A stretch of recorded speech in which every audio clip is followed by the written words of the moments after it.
हम जिस दुनिया में रहते हैं वो हमें पूरी तरह सॉलिड लगती है। ये मेज सॉलिड है, ये दीवार सॉलिड है और ये जमीन ये भी सॉलिड है।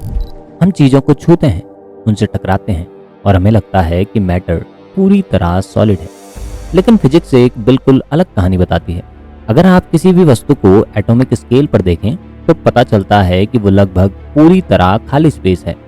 एटम्स के अंदर न्यूक्लियस बेहद छोटा होता है और उसके चारों ओर इलेक्ट्रॉन क्लाउड्स फैले होते हैं और उनके बीच का अधिकांश हिस्सा लगभग खाली होता है। यानी टेक्निकली जिसे हम सॉलिड मैटर समझते हैं वो वास्तव में ऑलमोस्ट एम्प्टी स्पेस है। लेकिन अगर ऐसा है तो एक गहरा सवाल उठता है कि अगर मैटर लगभग खाली स्पेस है तो आखिर हम चीज़ों के आर पार क्यों नहीं निकल जाते, क्यों हम दीवारों से टकराते हैं और क्यों दुनिया हमें इतनी सॉलिड महसूस होती है। इस सवाल का जवाब छिपा है मॉडर्न फिजिक्स में और इस कहानी की शुरुआत होती है लगभग 2500 साल पहले एक ग्रीक फिलोसफर के साथ जिनका नाम था डेमोक्रिटस। डेमोक्रिटस ने एक सिंपल सवाल पूछा, अगर हम किसी भी वस्तु को बार बार तोड़ते जाएं तो क्या ये प्रोसेस हमेशा चलती रहेगी या किसी एक पॉइंट पर आकर हमें एक ऐसा कण मिलेगा जिसे और नहीं तोड़ा जा सकता। डेमोक्रिटस का मानना था कि ऐसा एक अंतिम कण जरूर होगा और उन्होंने उसे नाम दिया एटमॉस, जिसका मतलब था इनडिविजुअल पार्टिकल। और उनके अनुसार पूरा ब्रह्मांड सिर्फ दो चीजों से बना था, एटम्स और उनके बीच का खाली स्पेस। ये विचार अपने समय से हजारों साल आगे था, लेकिन इसमें एक बड़ी समस्या थी। डेमोक्रिटस के पास कोई एक्सपेरिमेंट नहीं था, कोई मेजरमेंट नहीं था और ना ही कोई साइंटिफिक प्रूफ। और साइंस में बिना एविडेंस के आइडियाज ज्यादा देर तक नहीं टिकते और हुआ भी यही। डेमोक्रिटस का एटम वाला विचार धीरे धीरे इतिहास में खो गया और दुनिया ने एक अलग रास्ता चुना, एक और महान ग्रीक दार्शनिक का, जिसका नाम था एरिस्टोटल। उनका प्रभाव इतना बड़ा था कि उनके विचार सदियों तक साइंस को सेध देते रहे। एरिस्टोटल ने डेमोक्रिटस को पूरी तरह नकार दिया। उनके अनुसार प्रकृति में वॉइड हो ही नहीं सकता और अगर वॉइड नहीं तो एटम्स का आइडिया भी गलत होना चाहिए। एरिस्टोटल का मानना था कि मैटर कॉन्टिन्यूअस है, यानी उसे अनंत तक विभाजित किया जा सकता है और उन्होंने प्रस्ताव रखा कि पूरी प्रकृति बनी है 4 मूल तत्वों से, अर्थ, वाटर, एयर और फायर। आज हमें ये विचार गलत लगता है, लेकिन उस समय एरिस्टोटल की अथॉरिटी इतनी बड़ी थी कि उनके विचार लगभग 2000 वर्षों तक विज्ञान पर हावी रहे। लेकिन आइडियाज कभी पूरी तरह नहीं मरते, कभी कभी उन्हें बस इंतजार करना पड़ता है उस मोमेंट का जब साइंस उन्हें फिर से जगा सके। और इस बार वो मोमेंट आया केमिस्ट्री के साथ। 19वीं सदी में साइंटिस्ट ने केमिस्ट्री में एक अजीब पैटर्न देखा। उन्होंने देखा कि एलिमेंट्स हमेशा फिक्स रेशियो में रिएक्ट करते हैं। एग्जाम्पल के लिए कार्बन और ऑक्सीजन, ये हमेशा 2 ही कंपाउंड बनाते हैं, कार्बन मोनोऑक्साइड और कार्बन डाइऑक्साइड। ये पैटर्न इतना कंसिस्टेंट था कि इसे सिर्फ कोइंसिडेंस नहीं कहा जा सकता था।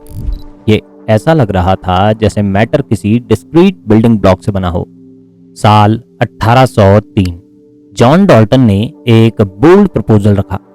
उन्होंने कहा कि शायद मैटर छोटे छोटे पार्टिकल से बना है, ऐसे पार्टिकल्स जो केमिकल रिएक्शन में टूटते नहीं।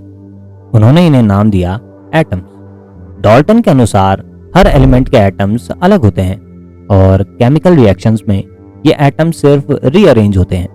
लेकिन डाल्टन का एटम अभी बहुत सिंपल था क्योंकि उन्होंने इन्हें माना था टिनी सॉलिड बॉल्स। लेकिन जल्दी ही साइंटिस्ट को पता चलने वाला था कि एटम इतना सिंपल नहीं है। असल में उसके अंदर एक पूरी दुनिया छिपी हुई है। साल 1897 एक फिजिसिस्ट ने एटम की इस सॉलिड पिक्चर को तोड़ दिया। उनका नाम था जे थॉमसन। उन्होंने एक एक्सपेरिमेंट किया जिसे कहते हैं कैथोड रे एक्सपेरिमेंट। जब वैक्यूम ट्यूब में इलेक्ट्रिक करंट पास किया गया तो एक मिस्टीरियस बीम दिखाई दी और उन्होंने इसे कहा कैथोड रेज। थॉमसन ने पाया कि ये रेज टिनी चार्ज पार्टिकल से बनी है और सबसे चौंकाने वाली बात ये थी कि ये पार्टिकल्स हर एलिमेंट में मौजूद थे, यानी ये एटम्स के अंदर से आ रहे थे। थॉमसन ने इन्हें नाम दिया इलेक्ट्रॉन्स। ये डिस्कवरी रिवोल्यूशनरी थी क्योंकि अब साफ हो गया था कि एटम्स इंडिविजुअल नहीं है, उनके अंदर और भी छोटे पार्टिकल्स मौजूद हैं। और यहीं से एक बड़ा सवाल पैदा होता है कि अगर एटम्स के अंदर इलेक्ट्रॉन्स हैं तो एटम का स्ट्रक्चर कैसा है।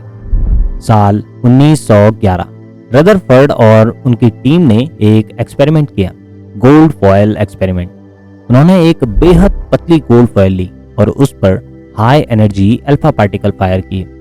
डाल्टन के मॉडल के अनुसार एटम एक सॉलिड बॉल होना चाहिए था और अगर ऐसा होता तो पार्टिकल्स फॉयल से टकराकर रुक जाते, लेकिन हुआ कुछ और।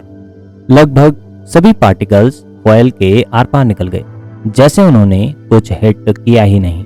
लेकिन कभी कभी कुछ पार्टिकल अचानक शार्पली डिफ्लेक्ट हो जाते और कुछ पार्टिकल तो वापस बाउंस भी कर जाते।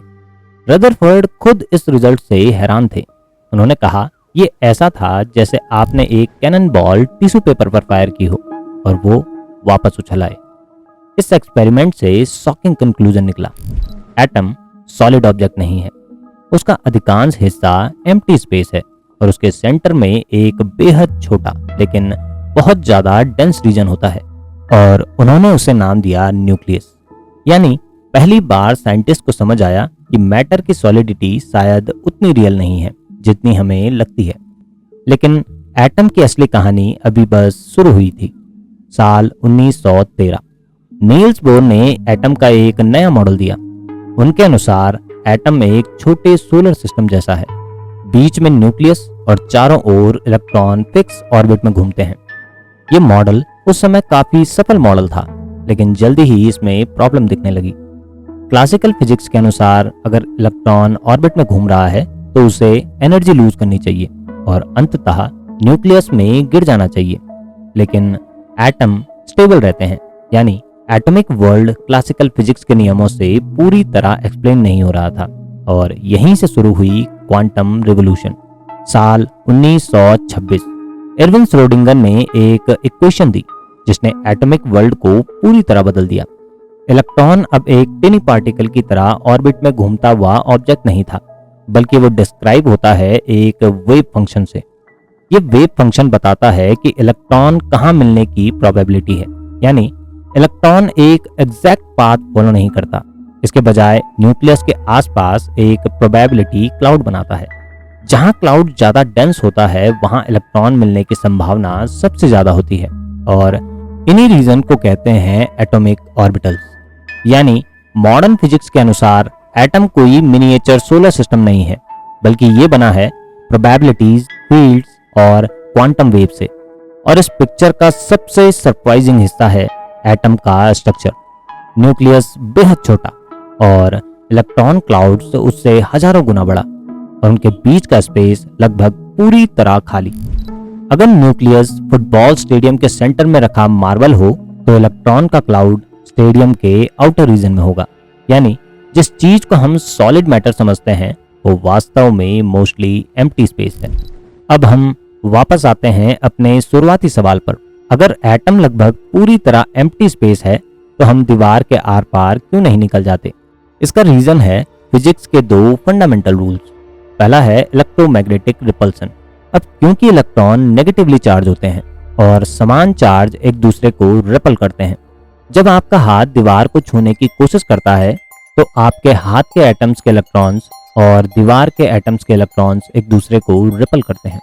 असल में आपका हाथ कभी सच में दीवार को टच ही नहीं करता, उनके बीच इलेक्ट्रोमैग्नेटिक फोर्स उन्हें दूर धकेल देता है। लेकिन इसके पीछे एक और गहरा क्वांटम रूल है, पॉली एक्सक्लूजन प्रिंसिपल। इसके अनुसार दो इलेक्ट्रॉन्स एक ही समय पर एक ही क्वांटम स्टेट में मौजूद नहीं हो सकते और यही कारण है कि एटम एक दूसरे में धंसते नहीं हैं और मैटर कोलैप्स नहीं करता। तो जिसे हम सॉलिडिटी कहते हैं वो असल में सॉलिड सब्सटेंस नहीं है, वो है एटम्स के बीच इनविजिबल फोर्स का रेजिस्टेंस। यानी जिस दुनिया को हम ठोस समझते हैं वो वास्तव में बनी है खाली स्पेस, क्वांटम प्रोबेबिलिटीज और इनविजिबल फोर्सेस से।